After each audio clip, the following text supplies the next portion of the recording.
Sir, చాలామంది couples నా చుట్టూ ఉన్న వాళ్ళని కూడా హ్మ్. నేను చూస్తూ ఉంటాను. ఏంటి అంటే అవతలి వాళ్ళు చెప్తూ ఉన్నప్పుడు వినే ఓపిక ఉండదు. హ్మ్. ఓన్లీ నేను మాట్లాడతా నువ్వు వినే అనే పర్సన్స్ కూడా ఉంటారు. సో, వీళ్ళని మీరు హ్మ్. ఎట్లా ట్రీట్ చేస్తారు? 90% గొడవలండి భార్యాభర్తల మధ్యల వచ్చేది ఇక్కడి నుంచే అండి. అంటే కమ్యూనికేషన్ చాలా వీక్‌గా ఉంటది. గంటలు గంటలు మాట్లాడుకుంటారు గానీ ఒకరినొకరు అర్థం చేసుకోరు. ఓకే. ఒకరినొకరు కరెక్ట్ చేయడానికి మాత్రమే వింటారు. వాళ్ళ పర్సెప్షన్‌లో మాత్రమే వింటారు.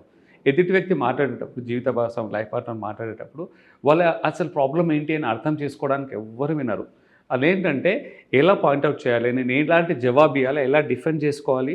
నేను ఎలా కరెక్ట్ చేయాలి? అని ఉద్దేశంతోటి ఎక్కువ వినేవాళ్ళుంటారు. ఇక్కడే అసలు మాక్సిమం ప్రాబ్లమ్స్ అని వచ్చేటివి. ఒకటి గుర్తుపెట్టుకోవాలండి.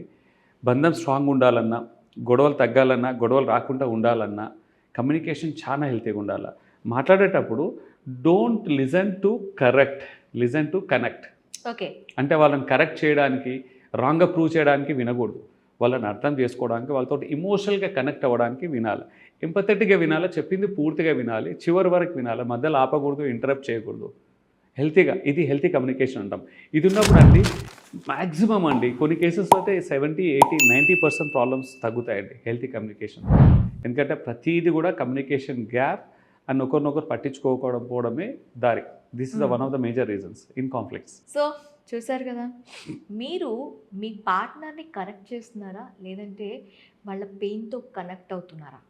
అసలు రిలేషన్‌షిప్‌లో కనెక్షన్ ఇంపార్టెంటా? కరెక్షన్ ఇంపార్టెంటా? మరి అసలు మీ ప్యాట్రన్స్‌లో ఎక్కడ చేంజ్ చేసుకుంటే మీరు ఒకరితో ఒకరు కనెక్ట్ అవుతారు? ఖచ్చితంగా మీకు ఈ వెబినార్ మీకోసమేనండి. స్క్రీన్ పైన స్క్రోల్ అవుతున్న నెంబర్‌కి కాల్ చేయండి.